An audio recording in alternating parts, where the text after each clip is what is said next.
How's it, guys? Evening here. Welcome to episode 17 of Talk GP. We've had a good run. We've had some nice shows, good guests, covered some good topics. We've had some good themes coming throughout all the different topics. Tonight, we're privileged, I'm going to cut straight to the chase, privileged to have Keith Farquharson from Capetown. He has been infamously known as Freshly Ground's award-winning recording engineer, mix engineer, front of house engineer. And also of late, we've been very privileged to have him as a director and a campus principal for us at our Capetown branch of Academy of Sound Engineering. So I'm going to bring you straight in there, Keith. Thanks, Cristo. It's good to be here. Oh, a pleasure, man. Thanks for accepting the invitation. Oh, all good. So I'm going to start off just obviously telling everybody, obviously I'll call it the lines are open. Johan's monitoring the stream, so he's going to pop us the questions through as they go through. Cool. And then we'll try and answer your questions as good as possible towards the end. And then please just like our page, check us out on YouTube as well. So Keith, from your perspective, for those people who don't know you, maybe just give us a little bit of a background. Like me, I normally say I'm 28 now, so I've been doing this for about 2 years. You've been in the industry for a good time, a good fair amount of time. You've walked a certain path in different, either studio or live as well, and had the opportunity to work with some great musicians and bands. So maybe just share a little bit of your backstory and how do you find yourself sitting in the studio you are today, wearing an Academy of Sound Engineering hoodie, for example. Sure. No. Okay. That sounds cool. Funny enough, you say you're 28. I was having to explain to my son when he said to me, "Dad, what does it mean when someone says, you're a dinosaur and describe someone as a dinosaur?" I said, "Oh, your dad's, some people might say your dad's a dinosaur." But yeah, it was an interesting conversation. I think it's a story that for many sound engineers is quite similar. I mean, start off as a musician. I'm still a musician, but I started off, having sort of kind of dreams of being in a very, in a band that was going to tour the world, which, actually happened, on the sound side eventually. But I was going to be in this band that we wrote our own songs and which actually sort of kind of did happen. So I was in a really popular band in Zimbabwe. And we recorded our own songs. I was the guy that obviously, was playing keyboards, and I'd run to the front and listen to what it sounded like. And then I did all the studio stuff as well. And this is, pretty early on in my life. And we got a few really, really nice gigs. And I don't know if any of, the older sort of kind of folks out there were at that Amnesty concert in Zimbabwe before South African independence. It's about 1988. And we got on the bill, so there are two Zimbabwean bands, ourselves and Oliver Mtukudzi, and we were more popular than him at the time. So he played first, then we played, and then everyone else played. So Tracy Chapman and all of them, and I was 21 at the time, and after our gig, so I got out on the stage, and there were a full stadium, and I thought, this is the life for me. And so what happened was that we got approached by Miles Copeland, who was managing Sting at the time, and he said, "Hey, would you guys like a record deal?" We said, "Yeah, great." But then we started fighting amongst ourselves. It didn't happen because of squabbling within the band. And then a few years after that, I actually ended up joining Oliver Mtukudzi's band, became his keyboard player, and he became very, very popular. So I started touring with him from about 97, and went to the US and suddenly decided, actually, you know what? This is, I was going to the sound engineer and saying, "Hey, listen, no, not like that, like this." And then eventually I said, "I'm not playing keyboards anymore. I'm gonna be the guy in the front." And obviously, in terms of the gear that I was exposed to, and that it was great. So we toured a lot, especially the US and Europe, and that for quite a few years. And that's really where I thought, okay, right, this is what I'm going to do. Obviously, between this and studio, so I switched a lot between live and studio. And obviously, the downside of that for me on a personal level was that I sort of kind of left music behind a little bit in terms of my own ambitions. Yeah. But I don't regret that in any way, because in terms of where it led me, it was, it was the right thing to do for me. So so I toured with Oliver for a while, and then became a sound engineer for a while, and eventually left Zimbabwe, went to London, where I thought the streets were paved with gold. And it turned out that wasn't the case. I couldn't get a job anywhere. And this was at a stage where I'd been touring, and I thought I was an accomplished sound engineer, and I thought on the back of that I could get a job. So I went around the rental companies and that sort of stuff, and I couldn't find anything. And eventually, I got a job in a radio station, operating the mixer in a radio station, for the live on-air broadcasts and that sort of thing, which paid fairly well at the time.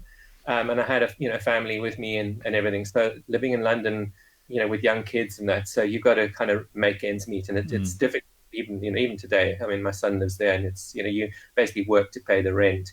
And so got this job, and I was there for about 5 years, and I ended up doing a lot of broadcast that way. So that really introduced me to a completely different side of things that I never ever thought I'd become a radio presenter, which is what happened, because the one day the station manager said, oh, they were, the presenters never arrived. And I said to the station manager, I said, what are we going to do? Who's going to read the news? So she said, you are. So I had to, started off reading the news, and it was like, if you know what live radio is like, you can't say, if you start sort of kind of stumbling on your words, it throws you off. And you get past that. So I got past that, and I ended up presenting some programs, having a weekly, music show and that sort of thing. And then about 2006, I got approached by Freshly Ground, who were looking to tour Europe. And I think that South Africa had just been announced as the 2010 World Cup, FIFA, the soccer hosts. Yeah. So they sent a whole delegation. So Johnny Clegg, Jabu Kanile was still alive then, and Freshly Ground. They sent a whole delegation over to Germany at around the time of the kind of semi-finals of the 2006 World Cup. And Freshly had tied that in with some other shows around Europe. And so they said, look, would you like to do this? We've heard about you because of Oliver Mtukudzi, actually, which was on the back of my gigs with Oliver that I got the Freshly Ground gig. And so that was 2006, and I moved to Capetown 2007, which was kind of like partly coming back closer to Zimbabwe, which I always wanted to do, but also because I've been at school in Capetown, which kind of was home. My sister, and that sort of thing. So it was an easy move for me, and the upside of that was, I ended up moving to Capetown and getting kind of straight in to an industry where obviously the band that I was working with was pretty much up at their game. So as a result, I made a lot of really good connections very, very quickly. And so it was the start of, another sort of, what has it been? 14 years of a really, really great experience working with, on that sort of level. And then I guess about 5 years ago, then I got approached to open a campus in Capetown, and I hadn't really done any much teaching. I'd done guest lectures and that at various institutions. And I thought, right, okay, do I want to do this or not? And this, Nick and Tim and them who run AC, as you know, said, hey, we want you to carry on doing what you do. You don't have to stop doing your gigs. I thought, oh, great, okay, I'll do it. And so that got me into education. So in a kind of in a nutshell, that's kind of where I'm at now. I'm still doing studio work, still do a fair bit of mix work. Got into mastering for a while, still do a bit of that. In fact, I'm sort of kind of busy with something at the moment, which is great to have a little bit of mastering work. So still doing the studio stuff, and so switching between studio and live has been kind of what I've done for the last, now 15, 20 years, yeah. Cool. Yeah. So you moved to Cape Town in 2007, and I moved back to Joburg in 2007, beginning. And I think the first time we worked together was actually at Art Club. I was running main stage monitoring, and you came with Fresh to Ground. Okay. Yeah. No, I don't know if you remember me from back then. I looked a little bit younger. I was 12. But yeah, it is an interesting way how people find themselves. You know, there's sometimes this misconception that your steps are planned out and you know exactly where you're going to be, or there's a defined route that we're going to walk to get where we want to be. You know, Yeah. opportunities, and it's quite interesting to say that the opportunities with the Freshly came off of Oliver's stuff, and there was a 5-6 year gap, roughly, in that, if I read your math right. Yeah, exactly. Yeah. So, but still, the legacy you left with the one carries over to the other one. You know, the whole episode of you're only as good as your last gig, but you don't know which last gig other people paid attention to either. Yeah, for sure. So on that sense, you mentioned that you haven't done a lot of teaching, and I think our industry, you know, if you look at it at the history of academy and sound engineering, when it got conceived in 1996. 95, 96, 97 got established with my dad. You know, also sound engineering as a industry didn't have a teaching arm or a teaching wing or any kind of academic element behind it. So it was quite, and then on top of that, finding people to teach in that industry as well becomes a challenge. And even today, still, we're fortunate enough now that we've got so many professionals, either full-time or freelance, that are willing to teach and share their knowledge. And from my perspective as well, having done it myself and looking at other guys like Peter Paulson that's with you in Cape Town, you know, even Earfit that's with us in Joburg, guys that are in the industry and teaching and using their, you know, years of experience, conforming to a curriculum, because we've got to run a program that makes sense and it can build building blocks for someone, but taking the experience that you've had and the knowledge that you've grown in and being able to apply it into that kind of mold does bring something different to students. You know, it's not just theory. It's not just, you know, teach it out the book. No, absolutely. And I mean, you must consider that I never had any instruction except, you know, we had like in the band I was telling you about it in Samoa, we made our own cables, we made our own, you know, we virtually made our own sort of kind of speaker cabinets, and we maintained all of that stuff. And we had a couple of old 58s and that sort of stuff. And if you didn't have a mic to put in the bass drum, you've put a 58 and you made it work. Yeah. And you figured all that stuff out. And stuff like high pass, just a good example is like, I mean, the value of using a high pass filter. I only sort of kind of found that out, you know, much later on, because that was never sort of kind of showed to me. You know, all I could do was just make stuff sound as good as it possibly could to my ears. Go out and listen, fix it, you know, change it. And this is where, you know, the big advantage really that exists today, and the fact that even like look what's happening now with online, you can learn all that stuff from people who've made the mistakes. Yeah, I mean, look at something like, you know, on the studio side, look at something like Pure Mix as well. I don't know how people sort of subscribe to that but you've got there was a thing the other day with all a whole bunch of mastering engineers, and you know, you got guys like Vance Powell, you know, coming into a little chat like this. Then the next thing is Greg Wells. Then it's, you know, then it's this person. Then it's that person, and it's just, and they're all very, very accessible. And that knowledge is stuff that they, you know, are just happy to share. Well, this is what I use to do that. This is what, and it's a, you know, we're very privileged to be able to have that kind of access today.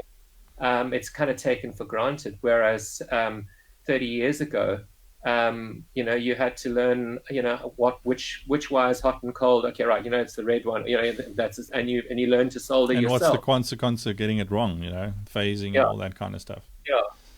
And I think that's also something, you know, I'm in a similar boat in the sense where, you know, self-taught, in the sense where you know, I grew up in the industry. You know, my dad, mom and dad being in a band, you know, the first 10 years of my life, I'm in a tour bus every weekend.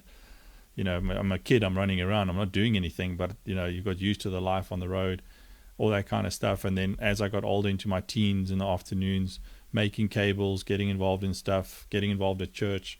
I remember borrowing my mom's car when I just got my license, a bunch of speakers, doing jazz gigs in Malaysia and Innerdale, and all of myself, and having a ball, enjoying it, and learning as I'm going, and figuring out all the same stuff.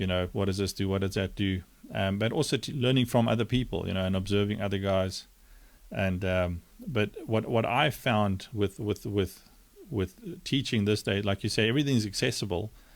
But from a place like Academy of Sound Engineering, we put it into a structure where the knowledge that you gain makes sense quicker, if that makes sense. Yeah. Like you jokingly said, the value of a high pass filter. It sounds like a simple thing, but it's only simple when the chain makes sense to you, and when the path makes sense to you. The value of that, particularly in a situation like mine where I didn't have that, wasn't taught to me. Okay, and when you've suddenly learned the value of certain sort of fundamentals along the way, it becomes a lot easier to teach that to someone with conviction, and in a manner that actually makes them think, okay, all right, I should take this seriously.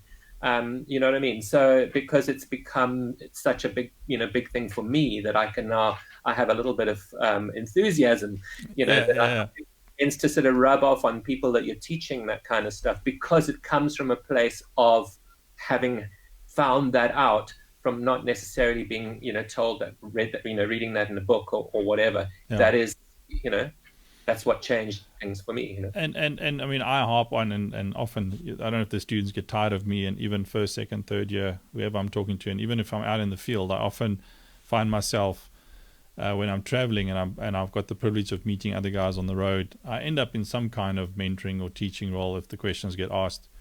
But things like gain structure, and understanding gain structure from a technical perspective, and also the role it plays throughout the entire chain.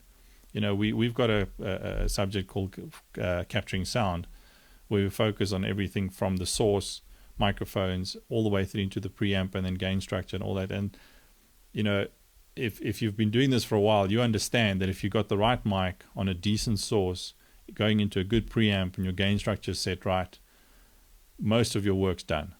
In a lot of contexts, whether it's recording or live even. Obviously the outcome is dependent on a whole bunch of stuff when you're live, and different things when you're recording, but it just makes your creativity flow so much easier when you're not a panel beater. There's nothing worse standing behind a console and you got a nice 6-way parametric EQ, but you're using it to fix stuff instead of create and be creative in internal control. Sometimes, and I use that word panel beater a lot, because you stand there and you're hacking away at this, but you're never going to make it look pretty. It is what it is, yeah.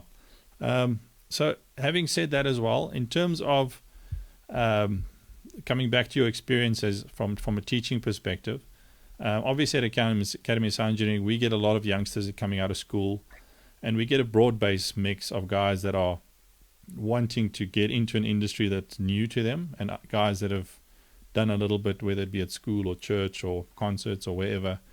And we put everybody through the same paces. And then what are the trends that you find that the guys, I wouldn't call it struggle with, but what are some of the things that you've picked up over the years that we take for granted as guys that have been doing it for a while, that we need to hammer? So, you use the high pass filter, but what are some of those key elements? Let me rephrase it. What are some of the key elements that would make the journey of a guy getting into the industry easier to focus on? Sure. Let me think about that one.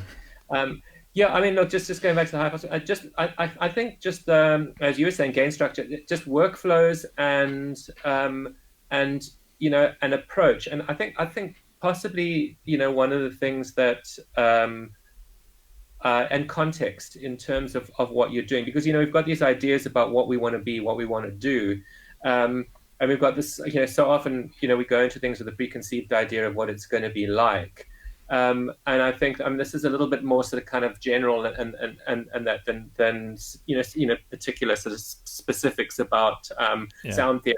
But I think it's it's things like confidence and being prepared to, I guess, develop workflows in a focused sort of kind of manner, and approach things with a kind of longer term view that, okay, I'm going to get somewhere with this in terms of the stuff I'm going to learn from these guys is going to give me the confidence to get out there and obviously kind of be like them, so to speak, or get the same kind of gigs. And this is really something that I think I've found the most rewarding about this process, is that where you've got a student that's prepared to listen to you, and you think, okay, and they're watching what you do, and they take it seriously, okay, and they can put that sort of kind of preconceived idea. They can say, well, okay, I'm going to be that, but right now, I don't know a lot, and I'm prepared to sort of sit and listen and have that kind of almost sort of kind of humility to be able to. Whereas you get a lot of there's quite a lot of students that come along and think, well, I already know a whole lot of stuff. So how much, what are you going to teach me? And where, you end up with the first student, you end up with a student that is going to take your gig eventually, and there's something better than that. Yeah. And I think that really comes from the biggest thing, that one can assist people with, is trying to make sense of what's coming. So trying to make sense of the industry, of what they want to do and where they want to fit in and what exactly it is that they want, because to take them from there to a little bit more of a focused approach is really, for me, critical in trying to is otherwise you end up wasting so much time. And this is something I often say to students who are around and wanting to sort of kind of know stuff. It's like, just focus and be prepared to kind of, you're not going to get there in a week. Okay. And be a little bit patient and focus and have some self-discipline in terms of your approach to this, because, like I said, it's quite a long journey. And I think the word that to sum up that, I sometimes find it difficult to ask some of these questions because I don't want to use the words I want you to use, and I don't want to tell you what to say either. But you used, I build up jokes with my students. After a while, my two words, communication and context, they repeat back to me constantly, and then what you were just saying is perspective. If you've got the right perspective in what it is you're trying to achieve, you can contextualize it a lot better, and then you learn to communicate down those passages more clearly, which means the information that you're taking in is taking ground with context, which your attention is better, your focus is better, your excitement is better, you're more encouraged about what you're doing because you're seeing results within your own. And you get to that place where you can see that you want to get to. You get there a lot quicker, and you waste a lot less time. So that's where I say, sometimes farmers are saying, well, stop wasting time. You've wasted the last 6 months pissing about doing this, and you've taken your eye off the ball really. Yeah. So that's where, and trying to kind of, it's kind of a little bit, obviously like parenting, and I've got two older kids, one of whom is married and the other's, 25. And, I find myself time and time again having to, being in that sort of situation where you're having to sort of kind of help, people who could be, your kids really, students who could be your kids, make the right sort of kind of choices and get some perspective on certain things. And then, okay, light bulb moment. Oh, okay. All right. When they get it, which is, for me is one of the most rewarding parts of this, because like I said, you can go and learn about parametric EQ, go and watch a video. You can learn how to do many of these things, but there's a bunch of stuff that you can't learn how to do. And you're going to learn from people who have made the mistakes and and learned the hard way. Yeah. Uh, And I think that's the key. I mean, I've said often, I can teach anybody a skill, but you can't teach an understanding. Understanding has to be, it's a realization you come to within yourself in any context, whether it's academic or life. And when you understand it, then even if you don't have the skill, you know what skill you need to develop. Like you were saying. So one of the words that you used as well now, which come up a few times, and I've spoken it about in different contexts, is the word workflow. And workflow, if you're going to be recording an album, or you stepping up to a front of house console, or you're going to be stepping up to even in a lecture, whatever we do, there's a workflow in terms of what is it you need to do, prepare yourself, what do you need for that environment, what do you need to know to be able to achieve it. So from a front of house perspective, you having also traveled around now, one of the most common questions that I get is, what's your favorite console, or what do you do when you don't know the console, all these kind of things. And if you have a workflow, it's still achievable even though there's some technical challenges, because your workflow in the console is not the same thing. If I'm traveling with a band, I know what I need to achieve, so I've got a workflow, and then I'm in front of a piece of tool, and then I need to figure out what its limitations is so that I can apply my workflow. yeah. So what would your approach to that kind of scenario, having traveled, I mean, you've traveled the UK, you've traveled here, Europe, America, everywhere, how have you managed to consistently deliver when your environment technically changes so much? What are some of the tips and tricks that you've learned to take on? Yeah, I mean, I think the main thing is to develop that workflow and stick to it, so that it becomes, so it's kind of like muscle memory, really. And this applies, and also this applies across, whether on the live side or on the studio side as well, is that I've developed my way of doing things, which, kind of, whether it starts with I suppose, obviously in terms of preparation, being as prepared as you can, and to things like, even like in Pro Tools, coloring your drums, color coding the drum tracks red, and then the guitars green, because at At a glance.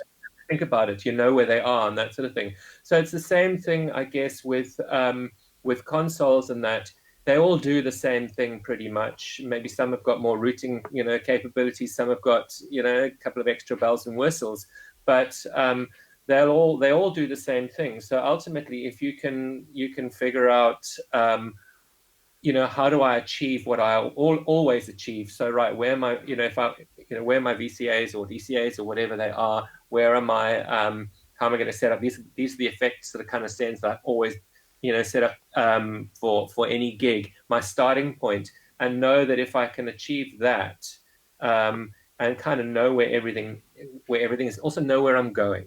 That's another big thing, is if I know where I'm going, then I can, if I'm under pressure, you can then make the choice and say, well, okay, we're in a pressure situation now. I don't have X, Y, and Z, but I do have, A, B, and C.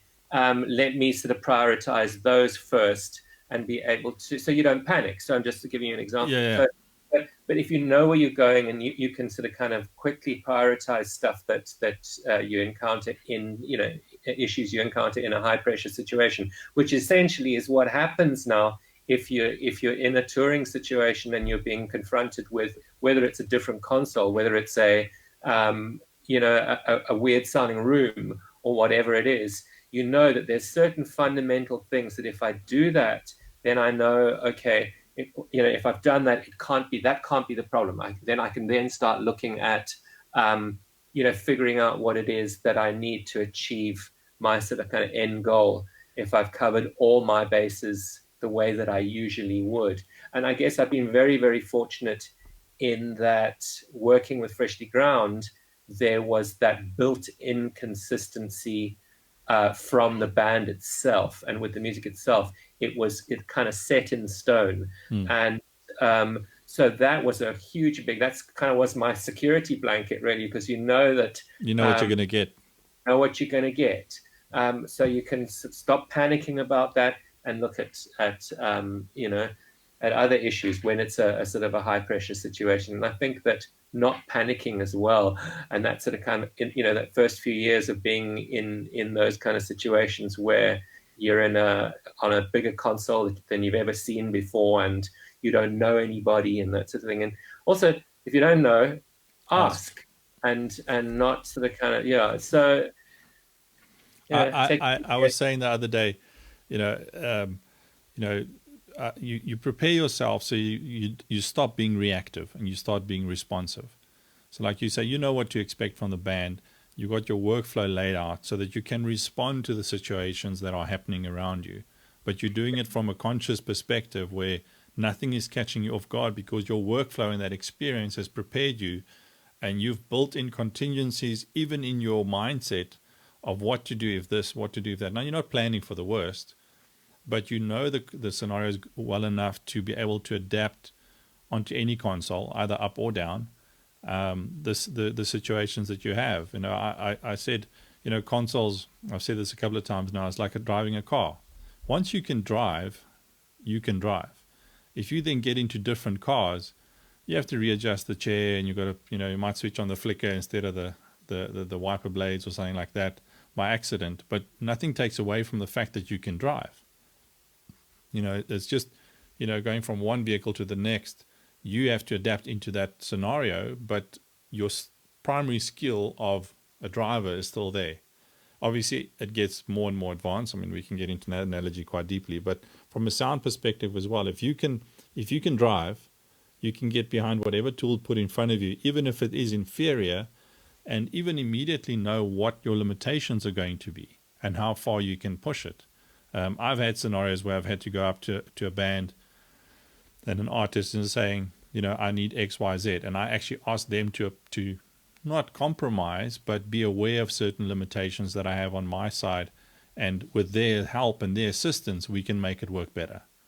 You know, and it's again, it's being having that responsive back and forth, and the relationship as well. I mean, you must have had scenarios where you've had to ask the band to assist you in a certain way, you know, based on either technical limitations or, you know, acoustical things. No, very much. I mean, ultimately, and then the thing to never to sort of lose sight of is it doesn't matter what console you've got or whatever. Even if it's you know, you end up going to some really sort of kind of remote places, and you get what you get, and to always and never lose sight of the fact that ultimately, you know, it's the audience, the experience of the band, you know, that is the most important thing. And if you can go as far as you can to get it to sound sort of kind of as good as you can get it, knowing that possibly, you know, if you'd had an SD7 instead of a little kind of, you know, 6-channel Allen and Heath Wizard or whatever, okay, as long as you can, you know, okay, right, I've only got 3 or 4 choices here to try and make this work, and I'm going to, you know, prioritize this, I'm going to prioritize that, and, you know, the band will do the rest. Yeah. Okay, let the band do the rest. And you know what? You know, the audience, if they go away happy, they're going to walk past you and say, well, hey, that was a great job. And they're going to say that to you, you know, whether you've done it on a, exactly, you know, console with 4 channels that weren't working, or you've done it on a, you know, on a, you know, fancy Boeing 747, you know what I mean? So, yeah. So that is kind of really not losing that perspective that, that's the most important thing, no matter how shit you might feel about, oh God, I always wish this hadn't happened and that hadn't happened, and not getting hung up on So, you know, how it could have been, you know. have you done that gig yet? You know, that elusive, I've done everything right gig. Have you done that one yet? The one where you've done everything right and you're 100% happy? Yeah. Oh, I'm still waiting. I'm never happy. Yeah, it's a trick question. No. I mean, I guess you know why. Do you know why that is? And that is because of the fact that it gets to the point where it's, you know, it's like I said, especially when it's a band that is consistent and that sort of thing, where yeah, I might have nailed it, but at the end of the day, it was just really a platform for the band itself to, you know. So yeah, I mean that was made a lot easier, by virtue of the fact that it's been such a long time with a particular product, so to speak. But my regret with that is that I wish that I had had the time to an opportunity really to spend more time on other stuff. Because what happens now if you're an engineer for a band that's constantly kind of performing, and you don't get a look in the door in terms of other stuff quite often, and you sort of kind of guitar music at times or some orchestral stuff, and you miss I love the challenge of doing a 40-piece orchestra or whatever, but you don't really get a look in the door because you don't have the time for it. So there's, it has its merits, obviously, being in that situation, but also I do, that's one of the things I think I do regret most, is not, it's not having a wide enough, festivals will give you that. So if you get invited to come to do a festival, and I used to, I did a couple of festivals, one in particular where, actually up in Zimbabwe, which has been, it's a really, really great festival with a whole lot of international acts, which took place over a week. And every night was, so one night you got a big opening night with dance and, a band and all this sort of stuff, a whole big production, like almost like a theater production. The second night you got a really kind of popular band that's somehow, the British Council have paid to, to come out to Zimbabwe. Then you've got a really great sort of, big African star like Salif Keita or whatever. Then the next night you've got opera, which there's a lot of kind of diversity. And if you're the guy at front of house who's having to deal with that a different thing every night, I mean that really is, I think, for me, as good as it gets in terms of being able to really just do everything in a like a 1 week little slot. It's that really is. I was very fortunate to have done that festival for quite a few years, and they'd sort of fly me up to go and do it even after I'd left them. So that was great. I really enjoyed doing that. Yeah, when you're in that position, it gives you great insight into, like you say, it's other genres, and from a front of house perspective, you learn not just on the console and the genre, but PA management, setups, even communication with artists. If you've got an opera act with an orchestra on stage, you interact with them 100% different than what you did last night with the rock and roll, 20-somethings, just completely different. And it's not one's faulty and the other one's working. It's just that is the sphere that they operate within, and you have to climb into that context. Communication is a huge part of our industry. That is a skill that we have to learn. I mean, over the years, if you think about, where you've come from, and one of the things that we teach our students as well is communication skills within context. You have to be able to, and it's everything from your demeanor, your attitude, and then obviously delivering. When you climb into an industry or you're new at a company, you do whatever's asked of you, and you fit the bill, and no one's trying to change you. I often use the example, if you're going to be wanting to do a corporate, and they need someone to put the headset mic on Bill Gates because he's the guest speaker. If you got a mohawk, all that, and chains hanging off everywhere, haven't showered for a week, you might not be the first choice, and it's not a personal judgment against you and the life choices. It's just in that context, not the best person for that job, because, but if it was a rock and roll band, you walk up to them looking like that and they're like, cool, who does your hair? It's everything has its context. Everything has its place, if you put it that way. And your ability, if you work for a company and they say, corporate black button shirt, no jeans. It's not like, no man, I'm going to wear my jeans. It's not a question of that, you know. And I've seen students, unfortunately, and I'm saying students because it has been students who take the attitude, or they try to tell me what to wear, or they try to tell me, you know, when I can eat. You know, if you're working at a festival as part of a crew, you know, meal times are set, call times are set, everything, and everybody falls into the same boat, and you go with that. You know, and sometimes when the pressure's on, there's flexibility, and you know, you don't get to eat lunch when you thought you're going to get to eat lunch, and all those kind of stuff. But you have to be able to adapt to that environment.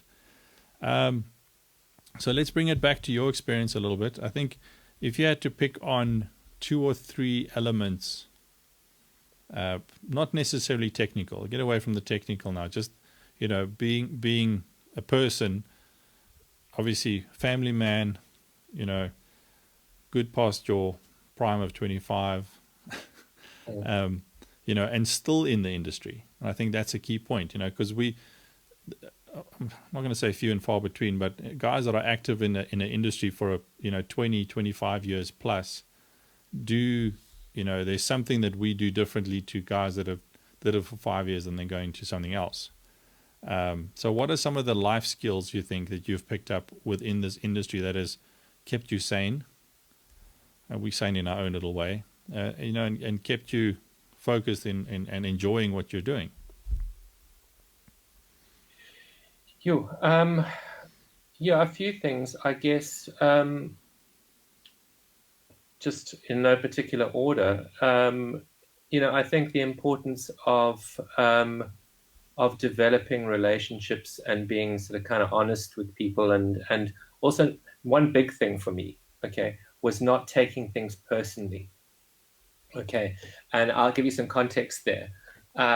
Is that, when someone says to you, oh, this isn't working out or whatever, we're going to use a different engineer, perhaps. We want to try something new. And this happened to me, a couple of times, okay, is that thing where, oh, yeah, Keith, what we want to do is we want to try something different for a while or whatever it is. And you think, oh, it must be because I'm a crap engineer or whatever. And, I kind of, that you're not, that, you've had some great gigs and that sort of thing. And it's nothing that you've said or nothing that you've done.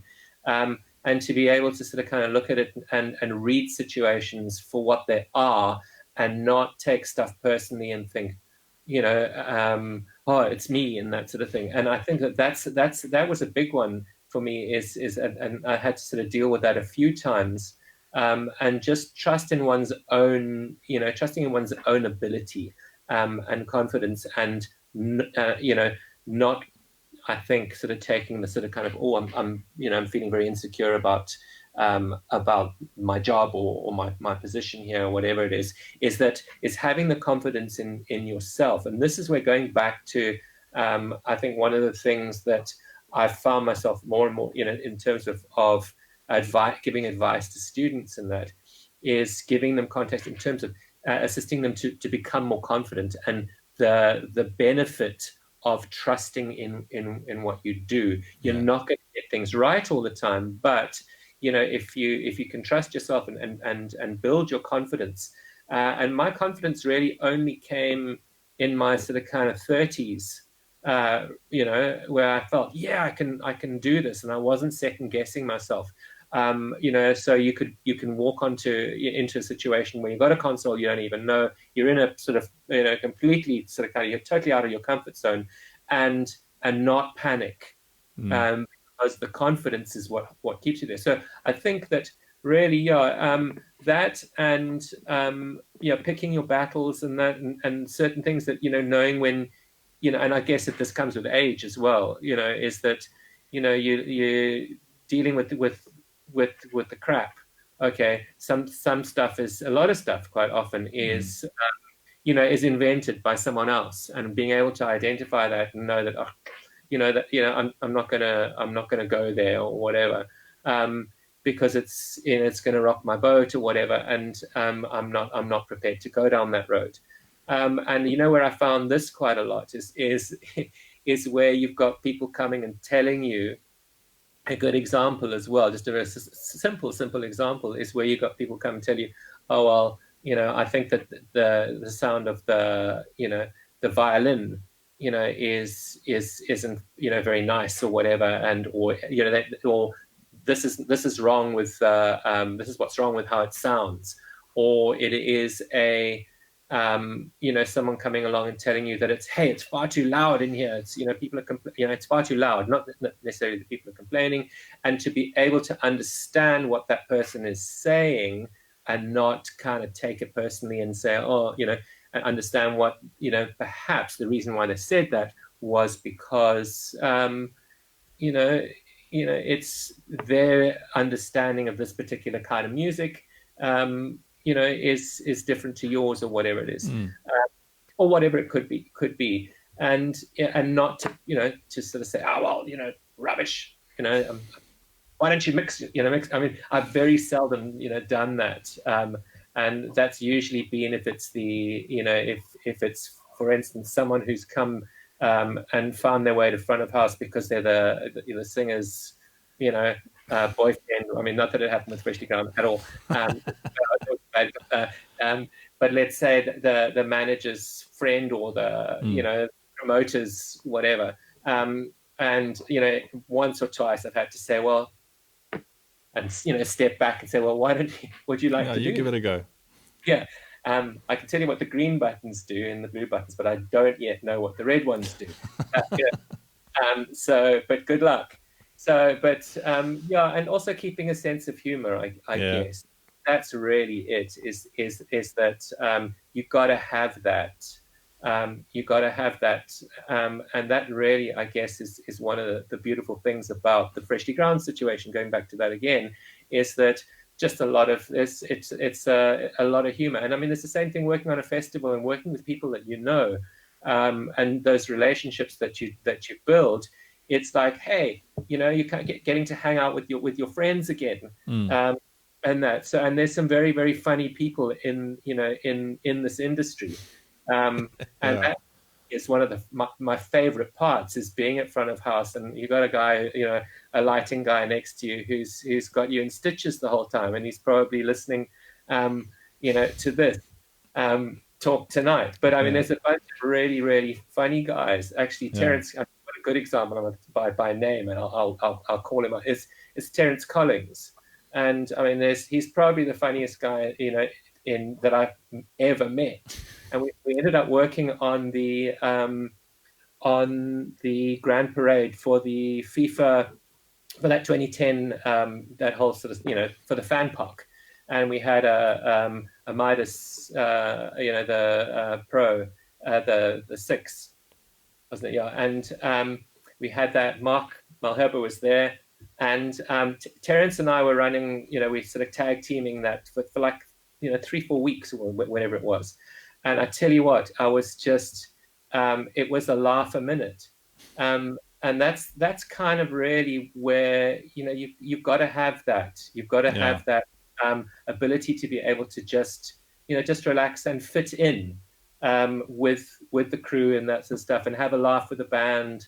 And those relationships are the most precious thing. And I think that's really part of what's kept me going in this, is that it's a great industry to be in, if you can forge relationships and have a laugh with people and that sort of thing, and not be up your own ass, so to speak. I'm sorry to be crude, but I mean, really, it's like if you're uptight and don't have a sense of humor, become a monitor guy. I know Simon's listening. No, I'm kidding. But it's great to hear you say that, because I mean, the relationships is what it's all about. And I'm waiting for questions, and all we've had is good comments. And even Mark was watching earlier. He couldn't stay, he had to leave. Michael Isaacs commenting on how nice it is to work in Zimbabwe. Gerard Longer just saying how great it is to listen to us talking. Michael Woodler saying that you're his favorite guy in the world. Carolyn from the UK says hi. We've had some really good guys commenting and watching. If you guys have got any questions, please send them through. We'll try and get to them ASAP. On the of Zimbabwe. I mean, Michael's obviously been there, and and a lot of obviously because of the proximity to South Africa, there are quite a lot of South African artists that go up there on a regular basis, and engineers and that sort of stuff. And there's some reasonable gear up there, but it just in terms of the actual the industry itself and the people and there's a really really great vibe. And I love going. Obviously, I used to live there for a long time, but I love going back there for gigs and that. And I think a lot of South African artists that go up there just absolutely love going up there for that very reason. It's a wonderful place to go and do shows. Yeah, I mean, some of the best places I've done is all up into Africa. You get to some really dodgy places and all that, but the people is what makes it. I mean, I had a phenomenal experience in Rwanda last year. Such a pleasure working there. People, and they don't have the best and the latest, and they got good gear. I mean, they fulfill your rider as best they can. But the thing is that the event itself goes off properly. The crews, they're helpful, they work well. You must imagine what it was like, in the 80s. Okay, in the 80s where there were no digital consoles. And if you went and did gigs in Zambia or Mozambique, especially because remember Mozambique was like going through a really sort of a hectic time during those years, we would go and play in Mozambique, and you often sort of took your own gear, but quite often if you couldn't, it was a bigger show or whatever, you'd have to make do with whatever gear was there, and it was going to be you'd have to get in really, really early, crack of dawn, and try and make something work. But you know what? It was just I've had some of the best shows I've ever done in times where it was on the worst gear. Really. So we get so hung up on the gear thing, which is going back to the whole thing. Is if you can get the band to sound half decent. Most people are not going to know that the left side of the PA didn't sound quite like the right, which has happened, quite a few. Or your kick out mic has moved a little bit, or I mean, I remember I did a thing in the Rendezvous at the State Theatre downstairs where they've got the old DDA console, analog. So about 4 years ago, I think it was the gig I'm talking about was for Concord in Dubendi, and it was Rob Watson on drums, Brendan Ross on sax and keys, Concord on bass, where am I now? Bass and vocals, and then I can't remember exactly who it was on second keys. And I remember that gig. I was booked to engineer front of house. Got there. I spent the afternoon. I rewired the PA because the PS15s were out of phase, so I got that working. Front of house, no inserts at all. Analog console, no effects units, no dynamic gear, nothing. Got the PA sounding nicely. I got 10 compressors. I used them well. And I had the time of my life, and I had so much positive feedback after the show that I had people coming out and coming up to chat to me and, what did you bring in extra? Because they're regular punters to the venue and all that. Like, what did you change? What did you change? And I'm like, well, not much. I just had fun, and it was all analog, It was such a joy. I remember that very well. And then, you go from doing a gig like that, which, you get goosebumps, and then, other gigs where you've got phenomenal gear and you can get just as many goosebumps. You can still do great. It's not, the gear doesn't make the show. The people make the show, the content that comes in at you, the sources on stage. That's what it's about. And having, and observing the people. I mean, the longer you do this, the more you learn to read crowds, even from the back of their heads, whether it's happening or not, very quickly, whether you're on the right track with what you're trying to get to them. Sure. We had a question here, and you also made mention something about traveling with gear. What are your tips and tricks on how to take care of your band's equipment on the road? It's a good question. Get someone else to do it. It's a mission if you have to do it yourself, I have to say. I guess that it would, for me, I would take a certain amount of gear myself, and I'm assuming that you're referring to if you're taking it on the road. it depends on in what sort of context. I mean, in the old days, it was, maintaining like a kind of a PA system that you built yourself, or a friend had built in the early days, and making sure it all works. But in terms of looking after the band's gear, I generally haven't had to worry about that too much, except to worry about the gear that I might have taken, particularly going on the road, because everything's kind of generally provided for you. But where it's specific, band equipment, I mean, in the Freshly Ground case, everyone carried their own stuff. If it was personal instruments and were worried about that, they're worried about that themselves. I used to carry a lot of microphones, personal mics, which I kind of stopped doing after a while, because I think I kind of after a couple of mics got stolen. But I mean, that wasn't really what I would. I realized actually I can do this without my safety blanket of my Earthworks. M25 I can use. I'll take them. You can send them my way if you don't want them. So, but no, in terms of looking after the gear, I never really had to worry about that too much, because other people worried about the back line and that sort of thing. So I can't really answer that question. Look, I mean, I think you did answer it. A lot of bands locally travel with personal items. I wouldn't call it band gear. It would be a guitar, keyboard, pedal board, stuff like that. And your problem there is not managing or keeping your gear safe. It's just being aware of, if you're going to be flying and you're checking stuff in, checking in a soft bag with pedals in, not a good idea, or a guitar with in a soft bag, having cases that are designed to travel. Musicians need to also, understand what they're putting their gear through, so having proper cases. Yeah. I know some musicians that won't check anything in regardless of what anybody else says, and then, they get away with it. And other guys are just, I've seen guys where I wouldn't put stuff into luggage the way they do, and they just chuck it. They don't care.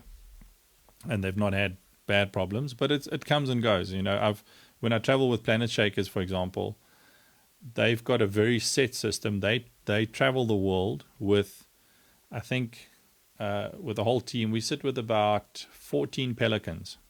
So Explorer case, hard case, which is everything from mic, laptops, track machines, IEM, RF, drums in the one with the snare, cymbals, and they've got an entire system. When they're arriving at an airport, they've pre-planned who on that day is responsible for what. Where some people take responsible for hand luggage, other people take responsibility for the gear. They line it up, they tag it. They've got someone that stands at the check-in counter with a piece of paper that tags off what goes where, what number, keep track of things. And they're just playing a very diligent game. Make sure the stickers are on, pay the overweight that needs to be paid. Cases are a little bit oversized, but it's to protect the gear, and it's part of their budget. It's just they've planned that experience. There's another question that came through from Glenn, which I think you've answered, but you can probably just put it in a different way, where he says, when you get to a venue and it's bad sound and you're struggling to get it sorted out, what do you do when the band starts blaming you because somehow you're supposed to be a musician that can just fix it?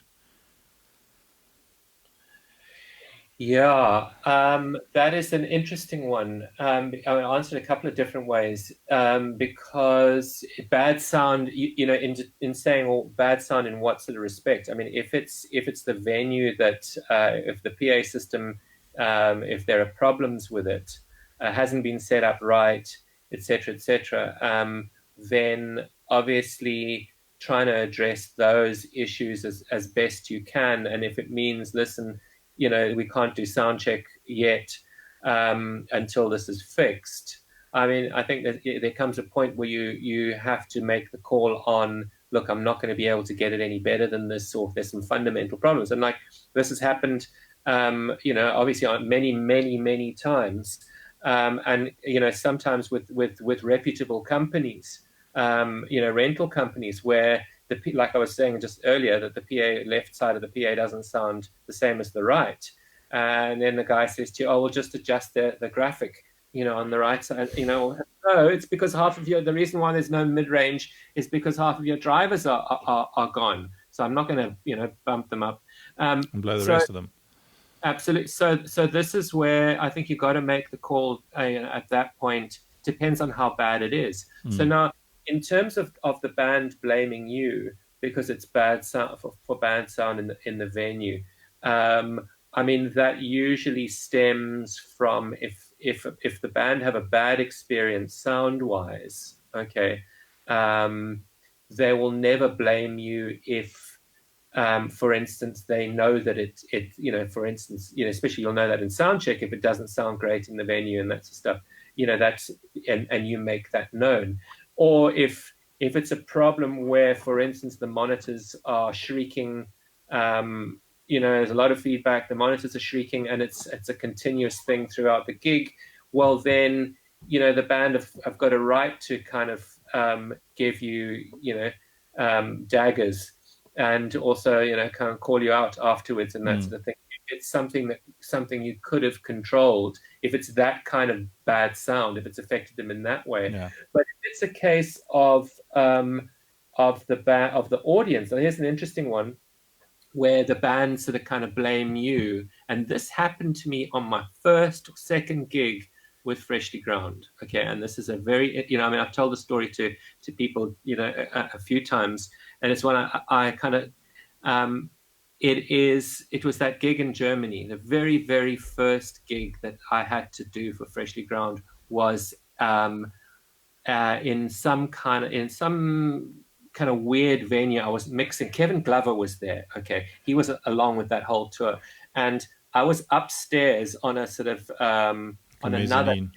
Everyone was down below, and I mixed the band. Okay, it was fine. It sounded all right. Okay, but it was the first time Freshly Ground had played to a German audience. Again, this particular audience was a lot of kind of people who were, associated with, with football and that sort of stuff. And also they weren't particularly interested, so to speak. They hadn't come to see them like they'd, you go pay to see your favorite band or whatever. So the band didn't go down that well. And they didn't go down as well as they did in South Africa, for instance, because where everybody knows them. So, and then they said, well, I think they said to me, well, look, well, we're thinking of getting, we're thinking it was basically, it was kind of implied that it was my fault. I said, okay. So then the next day, okay, I think the next day we had a gig, and they said, well, look, we're looking at possibly trying someone else out. It might not be on the first gig. We're possibly trying another guy out, okay, because we're concerned that, maybe, we should, obviously this is not going well. So I said, fine, no problem. I'll just, not do the rest of the tour. Okay, it's not a problem. I won't do the rest of the tour. You get your guy in and that sort of stuff. And they said, okay, all right. Well, all right, we'll just do this gig tonight. And that gig that night was the next night was at a club where basically it worked for the audience. Okay. It didn't sound necessarily any better, but the audience just got into it. And their record company was there and that sort of stuff. And they said, oh, this is the best sound we've ever heard in this venue. And then all of a sudden, because the audience, loved, the show went well, and the band didn't think, oh, we don't have anyone to blame. Oh, because it went well. Okay. And that was a big one for me is that you will find that that quite often if a gig doesn't go well for a band, and it's not necessarily you as the engineer, yes, you may come under the spotlight to say, oh, okay, maybe the engineer didn't get the sound right, because of course it couldn't be us, because people love us. Yeah. In this particular case, that was a very interesting one for me. And going back to the whole thing of taking things personally, is to know that I'm not going to take this personally, because actually, you know what, it sounded all right. In actual fact, maybe the audience just weren't in the mood, or for some other reason. So, but being so new in that relationship as well, it's difficult to communicate those kind of things without offending either way. Absolutely. So and you take the high ground. And I had Brendan Ross on the other night, and I asked very specifically from a performance perspective, what is your expectation on the sound guy? If you're working with a guy that you've not worked before, what are some of the questions you ask, or the instructions you give, or where's your mind at? Because obviously a performer, once they relax, then they can just, they forget about what's happening there, because they know you've got it, and they have the time of their life. And that's when actually you get the better source, and you have the time of your life. The minute they start overthinking and they're distracted, it comes out in their performance. And then that doesn't help the new guy either. Absolutely. But where the monitor guy becomes so important is that you've got whether it's the front of house guy doing monitors as well, or it's a dedicated monitor engineer, that really is going to make or break the band's sort of kind of experience on stage. And you want to sit, the best gig is where they don't ask you, you do sound check and then they don't ask you for anything. Yeah.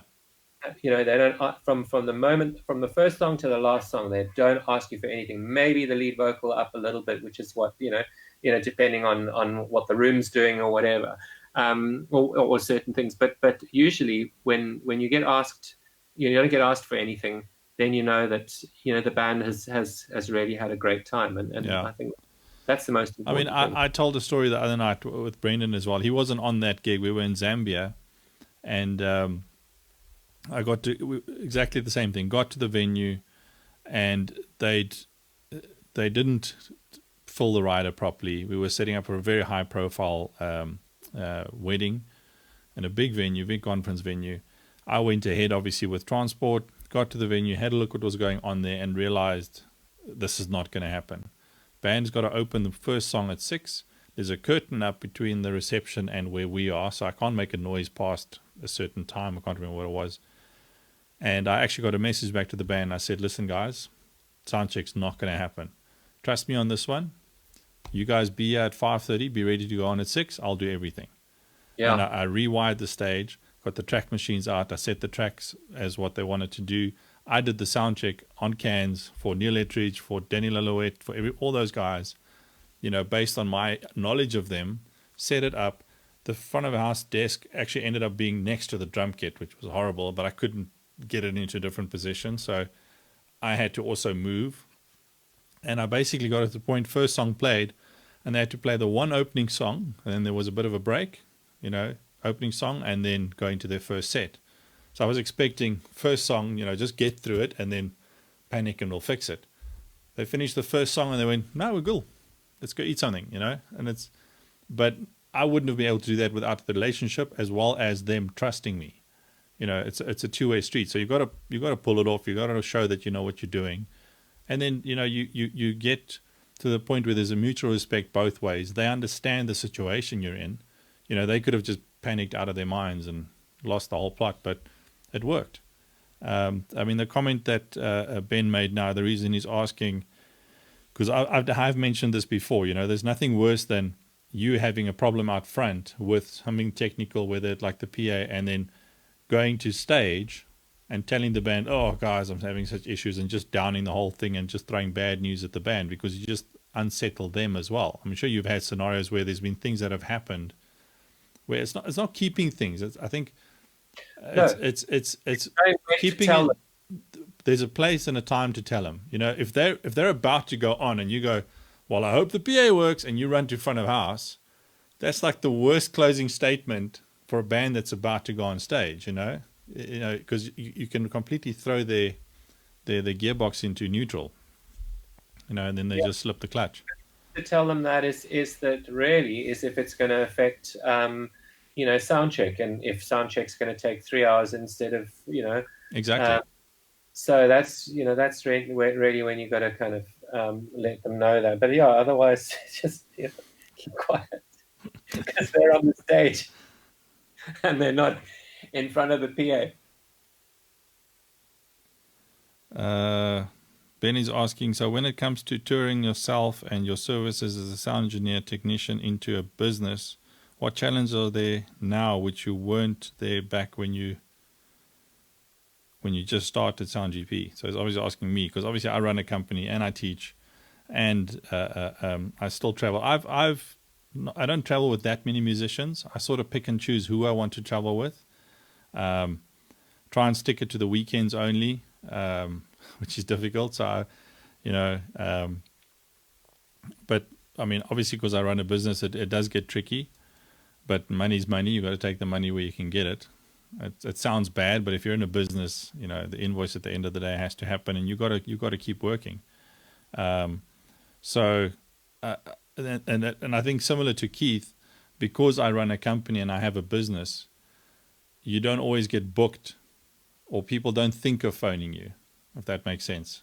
You know, well, no, he's busy, he's running a company, you know, or he's already doing something. Who can we phone to do something? And I've had people that have told me that before, you know, and it's like, oh, well, okay. And like, for example, you know, wanting to work at I love jazz. I want to work at the jazz festival. And you speak to like Sharif, and he goes, oh, I didn't know you were available. I'm like, yeah, well, you could have asked, you know.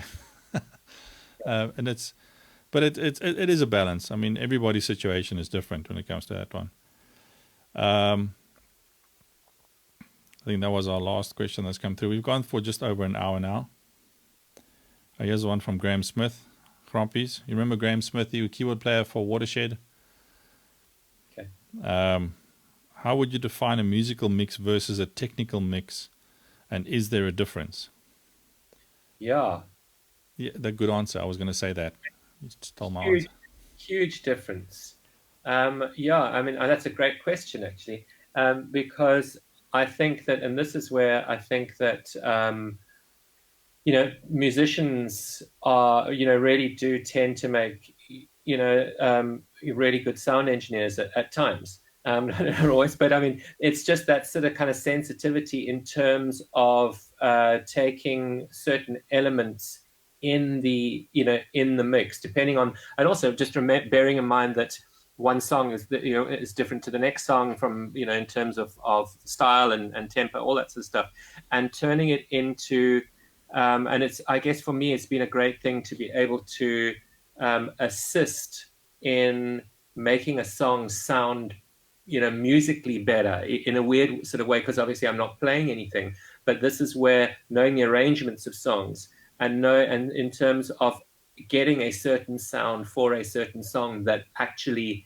that works, that might be a completely different sound to you know, another song in the set, and I think being able to manipulate certain things in terms of the dynamics and certain instruments and all of that. And, you know, I guess the same thing, you know, if you're going to, you know, when it comes to the songs in the studio, you choose a particular way in terms of the mix that you're going to do on a particular record and in different songs. You choose certain textures that you think, oh, okay, that really works in those elements of the song. So I'm going to do that. And I think the same thing applies on the live side as well, is to be able to, and also, I mean, even just a good example, just off the top of my head, is something like, let's just say, an acoustic guitar. And I mean, this is when I used to, when I was touring with Oliver, and he, you know, a lot of the stuff, he played a steel string for many years before he switched to nylon, which, you know, I wish that he'd stayed on steel string. Had a really nice guitar, and it was sometimes great, just the steel string on its own and everything like that. But then on certain other songs, just a little bit of, for instance, light sort of kind of pitch shift, you know, a chorus or whatever, and a little bit of, you know, something else really changed the thing into something a lot more than it could be. And a technical mix, I guess, would be where you didn't necessarily do that on that particular song. You just left it as is. And quite often, you know, I hear, you know, mixes that engineers do, you know, where the drums sound great. Drums sound fantastic. Kick drum sounds good. They've got the right mics and everything like that.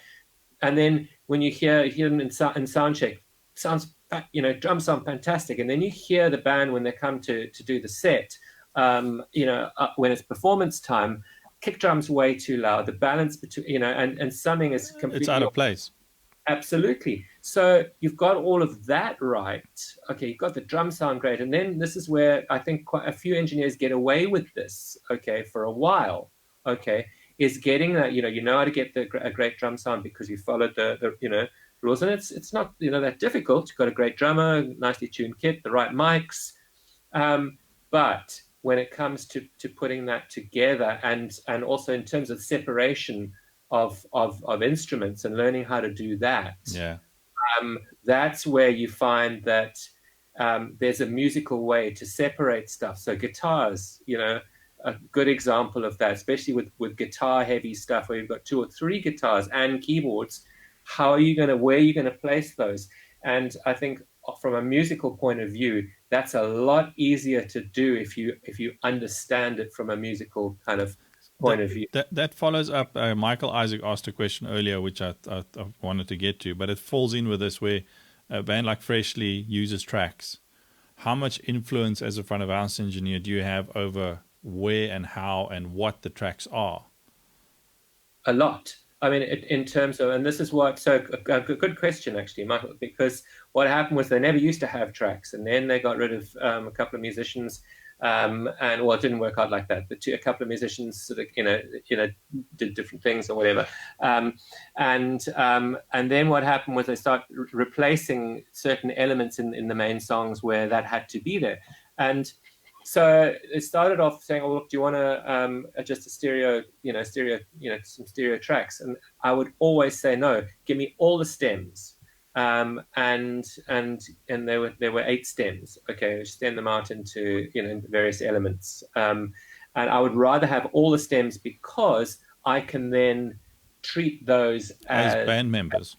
As band members, absolutely. And also just to know that those stems, if you get them in a stereo track, aren't always going to be mixed. Depending on the voicing of the PA, you may certainly that the brass and the percussion or whatever is that cowbell's just not going anywhere. So, but for a more sort of kind of hi-fi kind of rig, you're going to find that it's in there, but it will poke out on a different sort of sounding PA. So to be able to address that is important. I took that workflow with Brendan with the Blue Bamboo stuff. We've been going for 10 years now. We started out with tracks being a party band. Obviously, there's a lot of stuff with motifs and stuff on certain songs that has to be track based, because electronics and a small band of 5-piece. And we started out with running tracks off of an iPad. And we actually had mono track and click because that's what the iPod could play. We didn't have a sound card. And then we went to a little laptop and you could go to stereo tracks at least. And then we developed and we started speaking about it. We started looking at what are different ways to run multi-track easy without laptop rigs and sound cards and all this kind of stuff. So we found a Semantic, a device that's got 16-line out. Andy Innes actually found it in the States, bought 2, sold one to Brendan, and we've used that. We've got a second one now as well.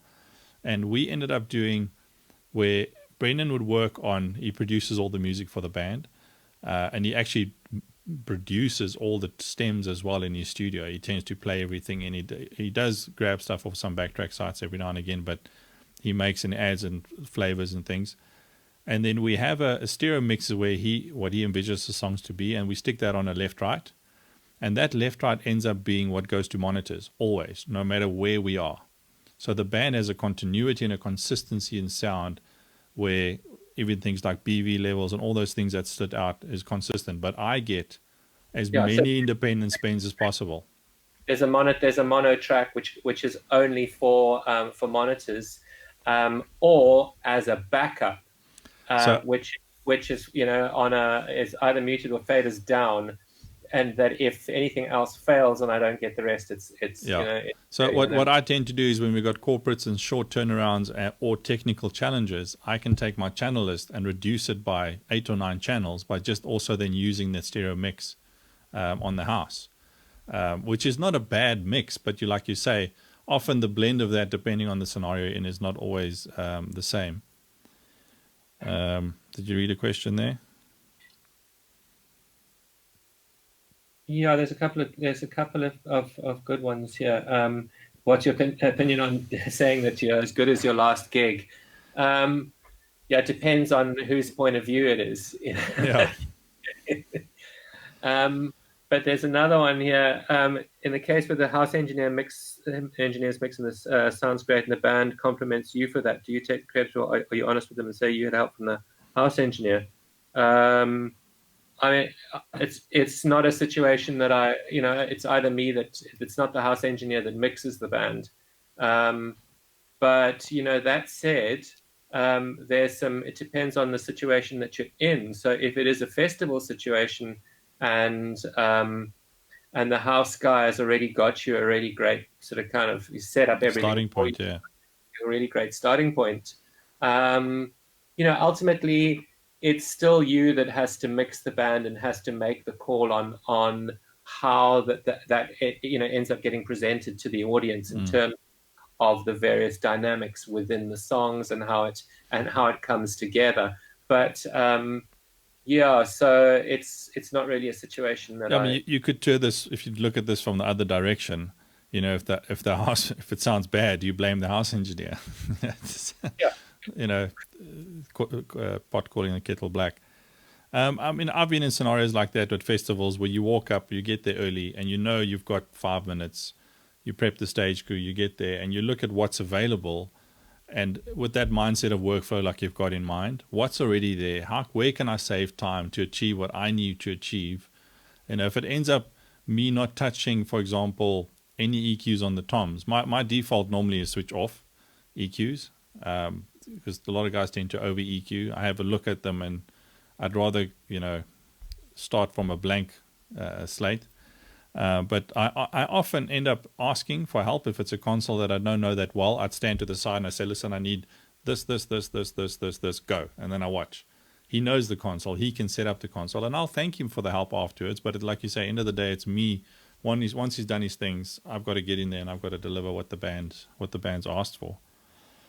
This is quite a good question from Glenn. He says, I understand changing the EQ of other instruments on specific songs, but do you sometimes change the EQ on the kick on specific songs too, or do you just leave it constant? Yes, I do change, because what happens is that depending on particularly where the bass is fitting in for certain songs. So let's just take a good example of of an up-tempo song versus possibly, let's say the band's got a kind of a more kind of reggae kind of feel for one song slower, then I'll probably end up quite often, if it needs it for the actual type of song that it is, scooping a little bit more out of the kick, and by the same token changing the bass, give it a little bit more, so.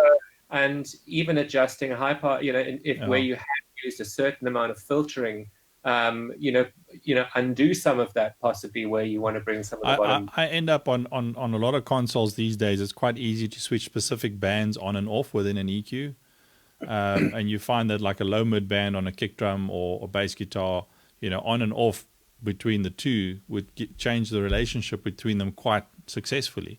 And even a piano with 10 fingers with a player with a heavy left hand, you would tend to thin out that left hand a bit because it's clashing with maybe a pad or bass guitar or something like that. But then you have 3 or 4 songs where the intro is piano, so on off, and you get past a lot of those kind of things. So it's a very organic process, mixing.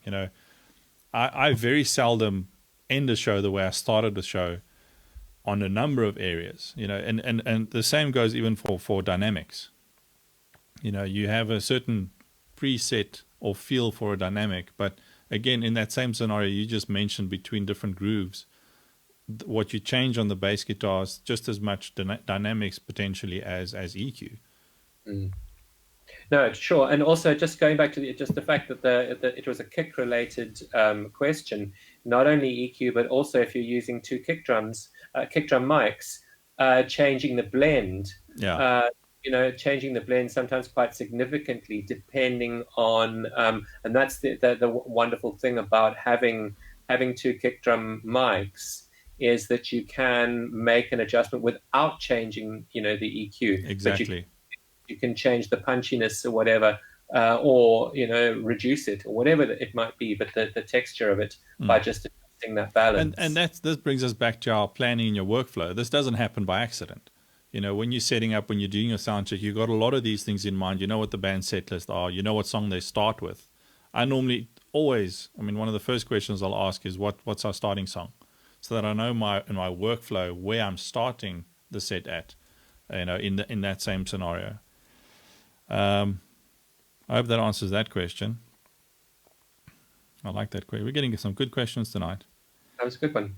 One comment, finish at 10, guys. We'll try. Can't you see the color of my hair? Yeah. But I think it brings us back to what you said earlier as well, that the perspective and the context. You know, if you understand, even with a band like Freshly, and if I use them, their variety of songs has got some subtle genre changes in a set list, where you have to consider your change in the relationship in your low end, you know, where a vocal sits, even reverb on vocal, effects on vocals, you know, all these kind of things. And you can run snapshots, obviously, but a snapshot, again, is just a starting point. You know, every event, depending on the crowd participation, the adrenaline in the band, all these kind of things have input into how you approach your scenario.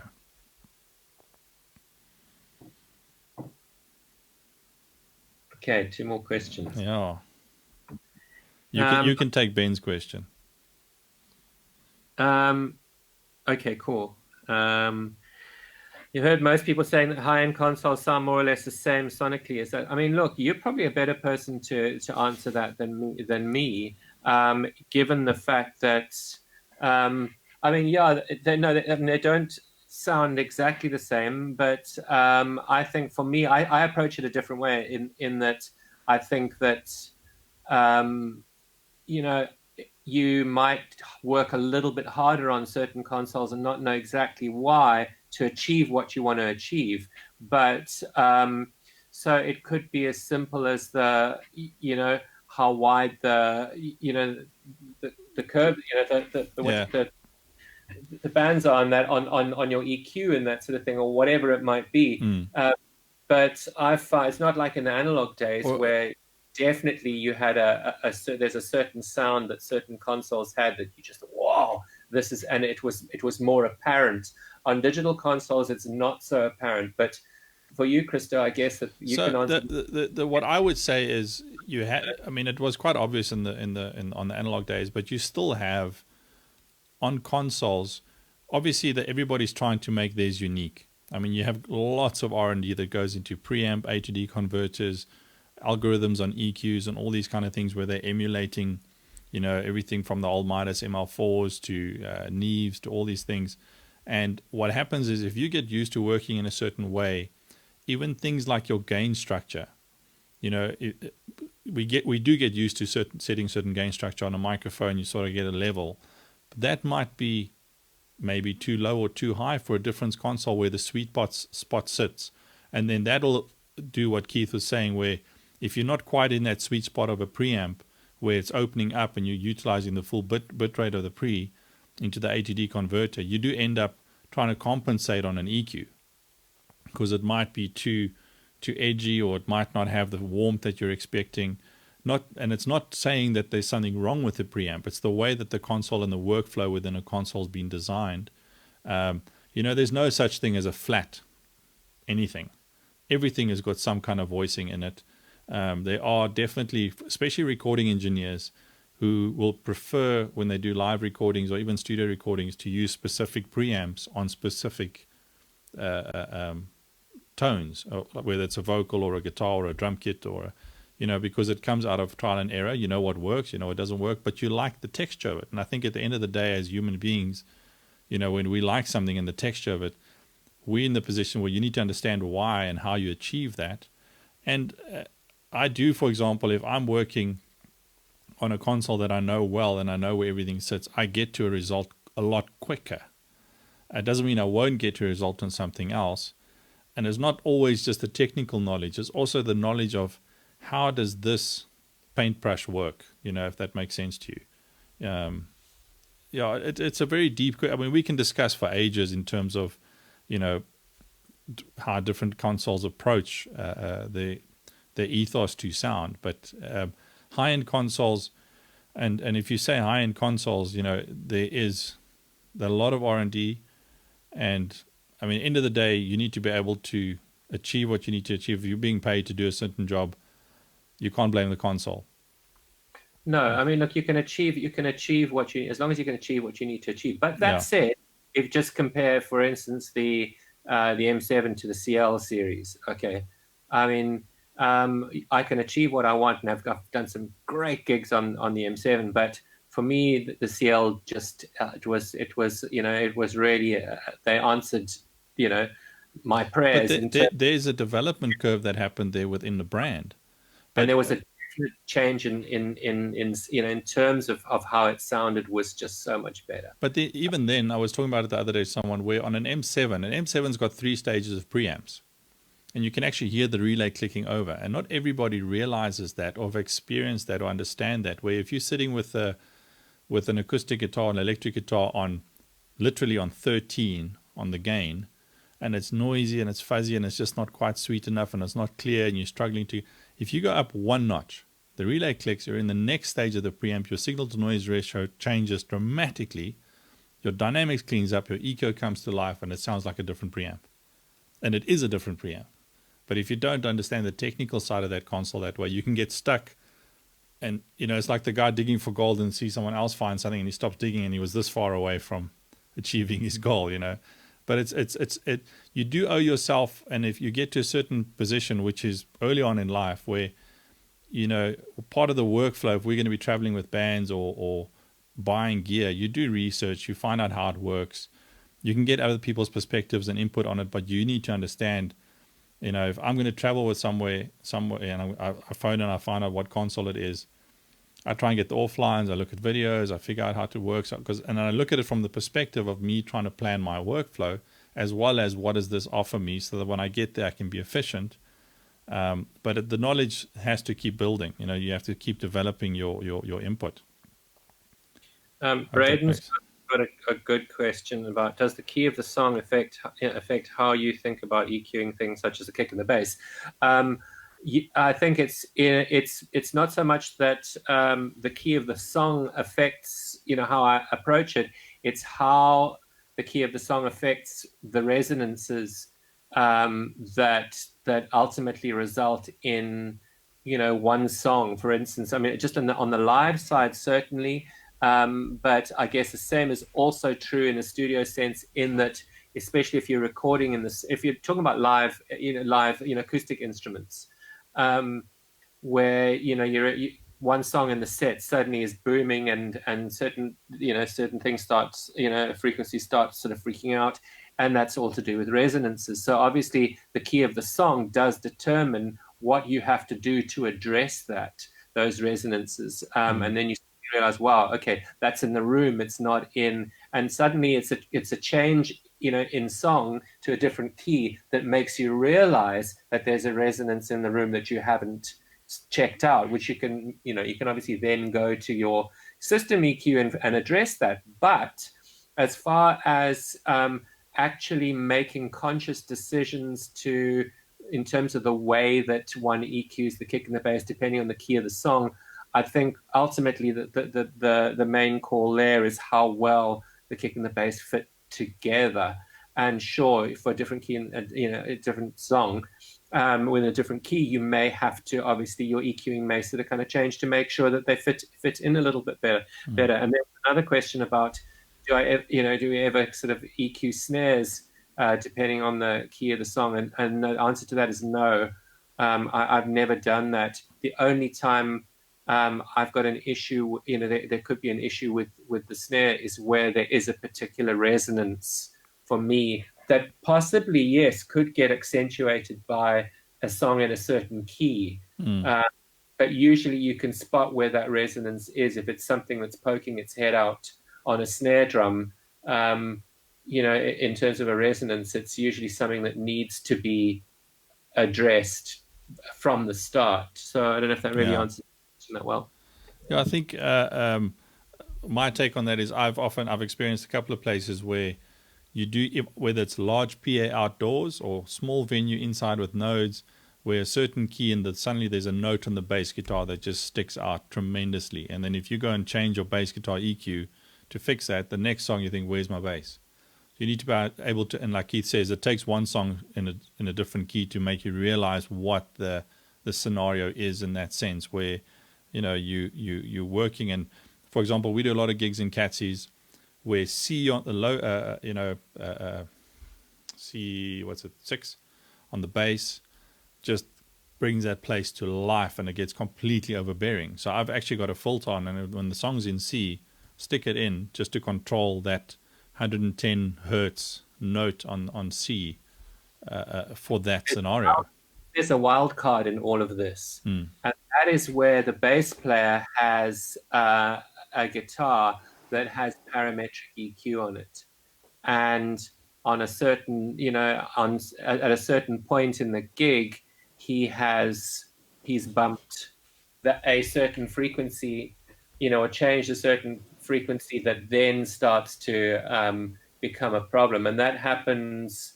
Actually happens fairly regularly, and the more kind of EQ that you stick on an instrument means that there's the potential for someone other than you to be able to to change that. Yeah. I guess it's the same thing as guitar amps as well. I mean, if the guitar player decides he's going to change his tone, and you're relying largely on the amp, then halfway through the gig, then it's going to affect what you're doing. So there are sort of kind of wild cards, so to speak, that, and curveballs that get thrown at you. And it's usually situations like that, where the musician himself has changed something. Yeah. Good questions. Yeah. Sorry, I got a notice that I had a low battery, so I just had to plug in my camera. I think we skipped over a question. So this one is a good question. I answered it the other night. You can answer it now. What's your take on monitoring IEMs between wedges, especially musicians that are fresh to IEMs? This happened. Yeah. So, there's actually a very good question, because this did happen. There was that process in the switch to in-ear monitors, which happened quite early on when I was working with Cristo Ground. And they switched from wedges to in-ear monitors, and they insisted on traveling. We've got to be on ears, except the drummer. Drummer wasn't on ears, but everyone else decided they were going to be on ears. And slowly they dropped. The drummer wasn't on ears? Wasn't, no. Wasn't. Like it's normally the first person. No, it wasn't. It was just his wedge, because they never played to a click then either. And this was in the pre-click years. Okay. So it was only where it was first, it was wedges, then it was ears, and then everyone wanted to go on ears except the drummer. And then slowly they started, you'd find, them with one ear, they wanted a wedge as well. Okay. And then it went to dropping the ears altogether. And you know why? It's because it changed the way that they played.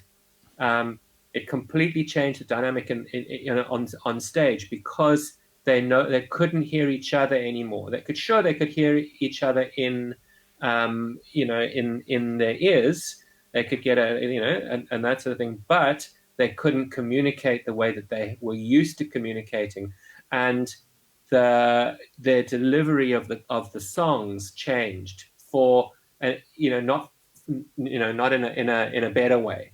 So they kind of almost went backwards, and it was great because obviously there was less onstage sound, but in fact, in terms of the vibe, they lost a big chunk of that, and they started to sense that. I kind of saw it as well. And eventually they moved away from ears and back to wedges again. So, that's an interesting one, because, there are other bands that basically who've, they've always been on ears. Okay. And that is it. And that's how that gives them confidence, that makes it work for them. And I guess a certain amount of ambient noise also helps, that you can now, it's a lot easier to dial in the ambient noise.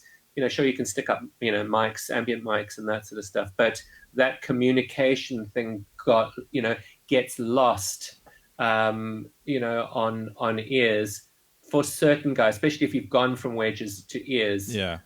It's a different adjustment to make, Look, ears is definitely a training scenario. I've been in a fortunate position with working with idols for years and with the voice and all that. We get guys that aren't musicians that come in, and we put them on ears because for the sake of for production, it has to be there. But then we make a very big deal from a training perspective right from the start, everything from how to fit them in, where they sit, what role they play, why we have ears, down to Simon working with them, working on the mix, explaining, working with ambient, MD, click, all these kind of things. And the production sort of counts on that happening, but you also get the opportunity to teach people. And it can work. I'm fully with you that some bands, their dynamic and how they interact with each other, it's going to be very difficult to switch completely 100% into ears without having any alterations or any changes. And it's not saying the one's better than the other, whichever one works for you. Obviously, if you're in a small environment, and a lot of churches are switching over to ears because it does bring the noise down, stage noise goes down, it improves the quality of the sound to the audience. There's more definition, all these kind of things. So there's pros and cons both ways. I think the biggest con I can talk to it's just a no-no, which people still do, is the 1 ear in, 1 ear out. Having an in-ear with the wedge, there's no ways that this little driver can compete with that amount of noise, and you end up damaging your ears. And you're not intentionally doing it. You just have to make this loud to compete with that, and you think it's helping, but you're better off not using ears at all, or not using a wedge, put both ears in. Because once you isolate yourself, you can run this at a reasonable level. You can maintain a decent SPL within your ears, and you can have longevity in your career as well. So it's a learning curve. You need to understand what's happening in your ears. Having said that, when Johnny Clegg with Brendan Ross was touring with them, and they weren't on ears either as a band, him as a guy that likes ears, not having ears, he went and put musicians' earplugs in, which is MEPs that Noise Clipper make, and there's some other brands on the market with it. So basically an attenuator. So it's not a plug. It does a 15 dB attenuation, so you're experiencing on an A-weighted curve about 85 dB SPL on a stage that's loud.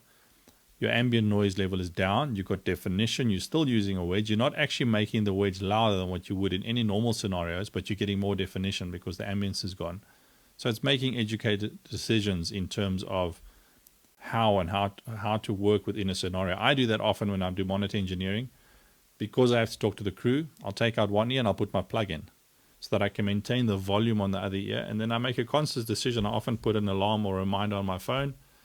Every 2 hours or so I swap to keep the continuity going in my head. But I never turn the volume up, and it's just the workflow that I've engaged. I've told students I've got earplugs everywhere, in my wallet, in my bag, in my car, everywhere. If I'm in an environment where I don't have to be exposed to noise, control it.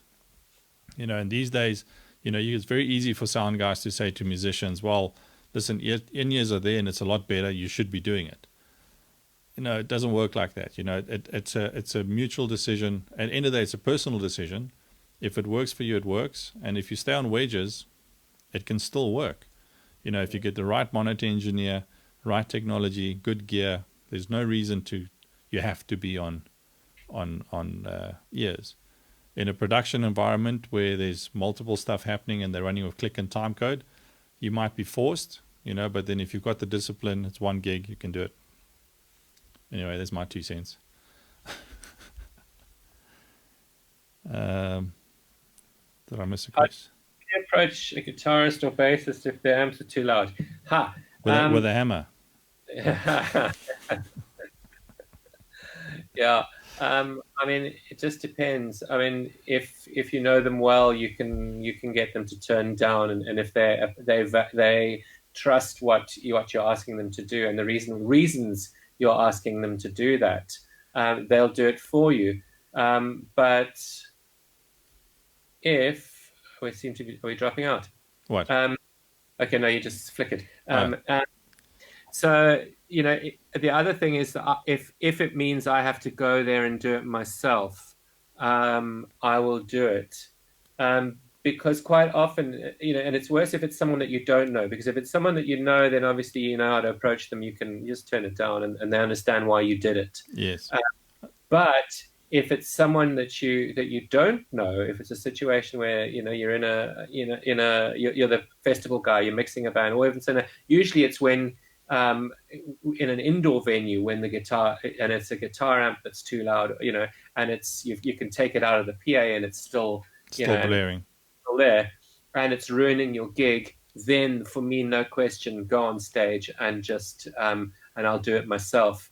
Try not to be seen, but so fade. No, but no, really, it's just to say, hey, and then just say, someone, come on, it's just, I'm taking you down. It's just, you're too loud or whatever.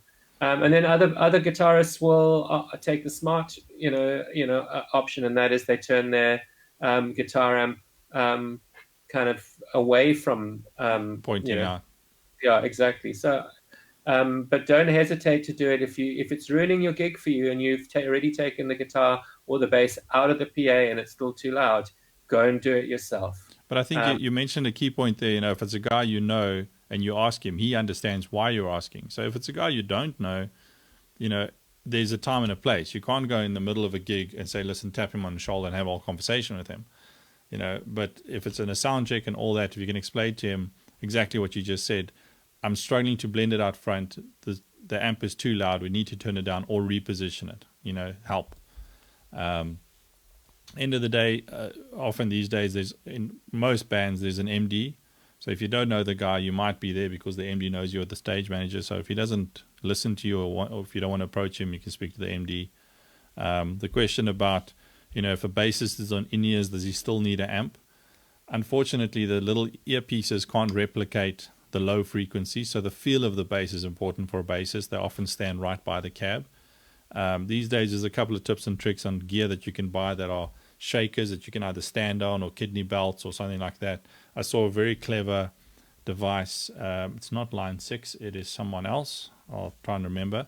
Which looks about like a belt pack that goes onto the strap. So as the bassist picks up the strap, it's on his back. It gets a feed off of the bass plugs into it, feeds the belt pack, and he plays. And it just shakes basically on his back there, and no bass amp required.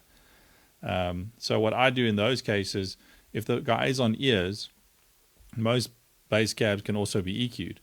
So just turn down the top end, stick with the bass. Obviously, that's not the feed that you take into the house. Just stay in context.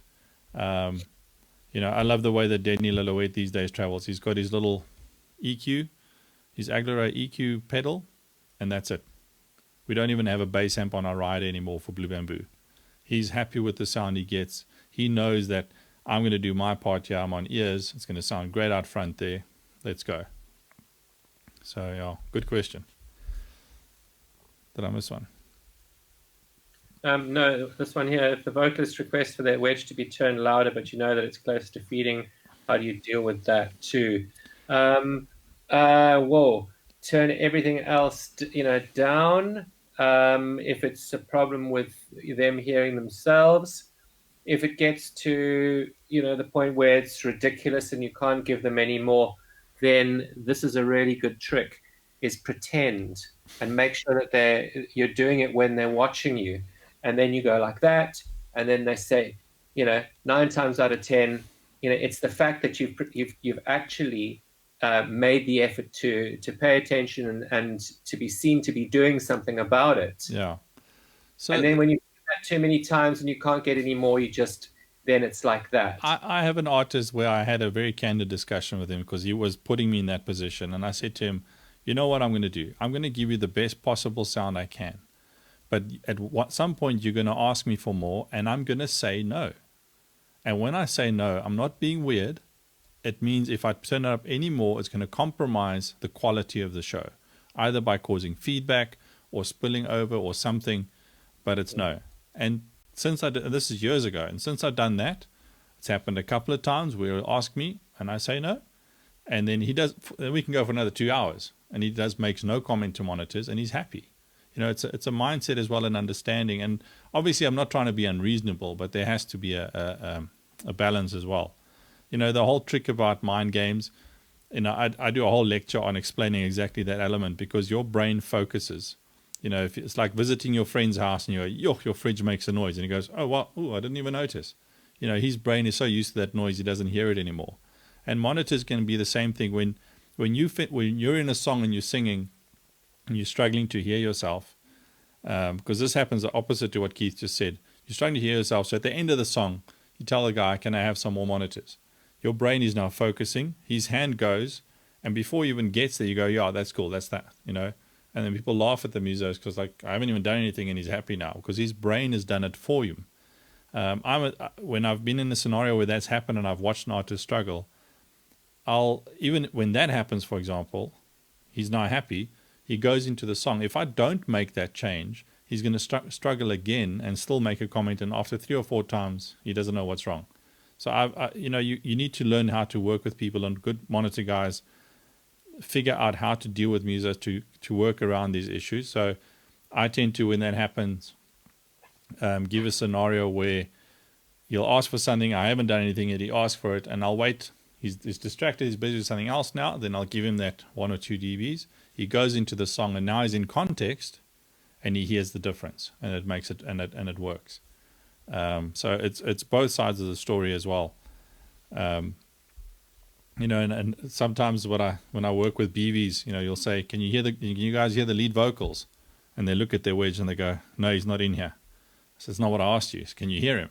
Like, yeah, we can hear him over there, so you can hear him. So it's also a way of noise pollution monitoring on stage.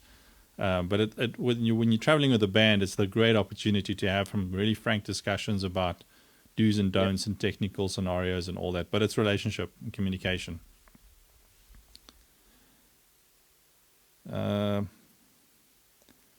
Stop giving away tricks, please. No, there's no tricks. I think let's have, there's a comment just, can we have one more, if there are any more questions? Otherwise, we're going to start wrapping up. I'm going to ask Keith to think about closing remarks. What nuggets do you want to leave us with tonight? It's 10 to 10, so I think we've lived up to our 10 o'clock finish promise, not intentionally. I think, let me ask you that, Keith. What is it that, and think about from a perspective of up and coming guys in the industry, or guys that are in the industry trying to take the next step or move on to a next level of performance or experience or something like that, or maybe even trying to focus on something specific. What are some nuggets you can leave with us on that regard? Yeah, I think I think it sounds a bit sort of kind of simple, and you probably say this a lot to students as well, and not just students, but just generally, it's advice to I guess to anybody, if you're looking to sort of kind of get to improve a situation, so make yourself more valuable, and add some kind of value, to what you're doing, and if it means just hanging out. If it means just being there, sometimes you don't have to be doing anything, but the fact is that you're around. And the more that happens, particularly when you are around people who you, for instance, like to be working with more, that sort of thing. So a good example is that like a lot of this, just in terms of people that I know who've sort of kind of come through the ranks, so to speak, and started off, the most valuable thing that I've seen, the thing that's really worked the best, is just being around. And then you've got a situation. I'll give you a good example. I've got there's someone who now is he's taking a gig. There's a band that I've done quite a lot of work with, and I was their guy for quite a while. I'm not talking about Freshly Ground, but there's another band that I've done a lot of work with. I've made a record with, and I've done a bunch of gigs with, and I've been their guy. And now someone that I have kind of had a chance to mentor and that sort of thing has, he's kind of almost by himself. He's kind of taken that gig over, okay, with no kind of discussion of anything. It was never kind of, hey, is it okay? It was just kind of, it happened organically. It evolved. Yeah, it was great.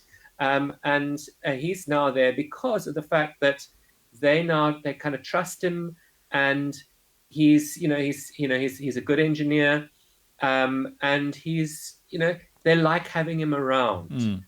It's like, and again, this is going back to the kind of the Freshly Ground thing. One of the reasons why I have lasted as long as I have with them, okay, has been because we like being, they've liked having me around. I mean, it's a simple one. It's, obviously I've kind of, Yeah. I've been able to sort of cope with I've been up for the job, but at the same time, if people like having you around, and that's the thing, it's and building those relationships, and you do that by, knowing what to say, knowing what not to say, when, and what battles to pick and what sort of stuff just to sort of kind of not take personally, not to take too seriously.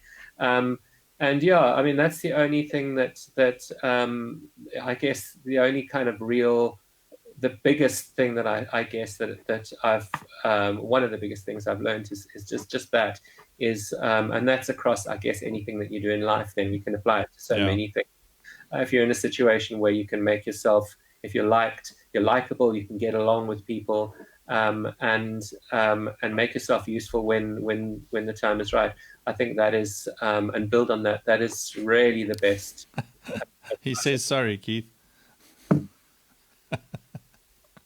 He's apologizing. Oh, excellent! It's a great example. It's one of the best stories. I mean, I've got another one about and also with a kind of a Zim connection as well. That festival I was telling you about, that I used to go and do.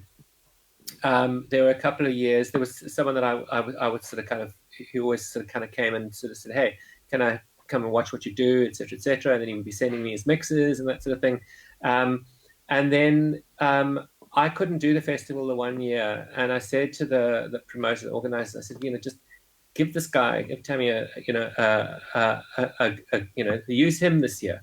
Okay, he'll cope with all of this. And they didn't. They didn't listen. They used someone else, and they had complaints. Said, "Please, will you come back next year?" And I said, "No, I can't use Tammy." Then they used and Tammy, and it went really well. And I got a call to do the festival, a year ago, about a year ago, actually, yeah. To go and work on the festival, and I kind of like just assumed, okay, I would be doing like main stage and that sort of stuff, and then they said, by the way, you're going to be on the, a small one of the smaller stages, because we don't want to. We're totally happy with doing with what we got, and it's working really well for us. And I said to Tammy before, I said, one day you're going to take my gig. And he did, and it was a wonderful thing. But there's another part to this, and this is a very interesting one, because there was that particular festival. We had the lighting designer from one of the world's biggest bands. Okay, and I'm not going to say who it is. Okay, but I'm talking about big stadium. They've been here. And it's one of the biggest touring outfits that the world has ever seen. Great lighting engineer, really, really great lighting engineer. He was the guy that got flown out every year to do this festival. And it was amazing because, hey, you've got one of the best lighting designers in the world. Then what happened was that the one year he couldn't do it, and they asked me, will you bring a lighting guy, from South Africa? So I said, sure. And I brought someone from Capetown, and he did such a great job, okay, that the next year they'd said, actually, we don't want, this other guy anymore. Yeah.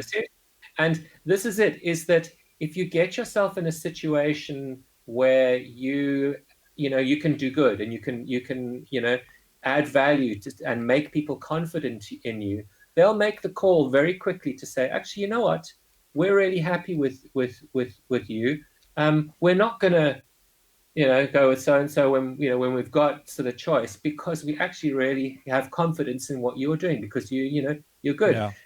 Yeah. This is it. We do this because we love it. We do this because, and when you do something that you love, this, it's particularly in this particular industry, it's so important, that passion that we have for doing what we're doing. If that is what you got, and if that burns, then that's what's going to carry you through, and that's what's carrying me through. I mean, I'm still doing this, and I don't ever kind of see a situation where I wouldn't be doing this, because And I think the one thing that really has carried me through is just the fact that there have been certain people who've liked having me around, which has been a very fortunate thing. Yeah. You know? Yeah, I want to sort of sum up what you said. Something that I learned from my dad, and obviously he founded a camera sound engineering at a young age, because I remember when I was a teenager sitting through seminars and stuff that he was doing, and from a mentorship point of view and a training point of view, a statement that he made that I've repeated many times: if you're not working yourself out of a job, you're doing something wrong. Which means exactly that. If you're training up and you're mentoring, you can't expect to be in the same position, because that means you're not growing and you're not teaching. So people can't take over. So I'm in the situation with Blue Bamboo, and I spoke about them tonight, where I'm the dep. It's my band. I started out with them, and I had Eddie around and all the guys, and I got busy and all that kind of things, and a couple of gigs I couldn't do, so I had to speak to them, and I spent a lot of time training him and getting him, the band, used to him, building the relationship. But they built a relationship with him way before he got to mix the band. And then he started doing sound checks for me, where I could just walk up. And now I get asked to dep. So he's pretty much the first call. And then when we get busy or he can't make it, then I get a chance to go and mix my own band, and it's fine, it's, and I'm not taking offense by that. I'm not sitting back thinking, I rag his leg every now and again, telling him he stole my gig. But it's an opportunity. And if I look at the age of some of the opportunities that the guys are getting today because of being around, and it's something that Tim Kraft says, our current MD, sound engineer, Academy of Sound Engineering, it's not about being in the right place at the right time, it's being in the right place all the time, which is exactly that. Just, if you, instead of sitting at home waiting to get called, pitch up at gigs, pitch up at festivals. I'm here, what can I do? It's not always going to be a paycheck, but it will turn into something if people see your commitment and your passion for it. Yeah, exactly. Yeah. So I think we're going to call it a night there. Thank you very much, Keith. I really enjoyed chatting to you. I think we'll do another one soon. Likewise. Yeah, that would be great. Yeah, we'll pick some difficult topics next time. I'd like to have a group discussion. I've had this thought going around my mind, and people can comment on the post as well, as to do a sort of a mic choice discussion. We had a bit of an off-the-cuff one the other day with some students, but it does bring a lot of interesting mindset. No, don't tease me now. He's going to pull out some great mics there. I can see it. I'm not. I'm just going to do this. Yeah. Well, mine's working. Yours is just a prop. It probably does work. Does work. But I'm definitely going to call you back, and we're going to have another discussion. So thank you for that. Thank you for being here. Thank you for giving your time. Cool. Thank you for everybody watching. Those that are interested, tomorrow morning, 10 o'clock, we're going to go live with a virtual sound check. We've got Marlon Green on drums. We've got a nice Pearl Master Series kit set up for him. We're going to run through a virtual sound check on a VF3000. We're going to record it, get him to play us on a couple of grooves, and then do a virtual sound check, go back to the kit and show a couple of workflow tips and tricks there on how to manage your gain structure and your signal flows and trims and things like that. So join us there. We'll rebroadcast that again tomorrow night at 8, and then it'll be on our YouTube channel. But until then, enjoy your evenings, and thank you very much, guys.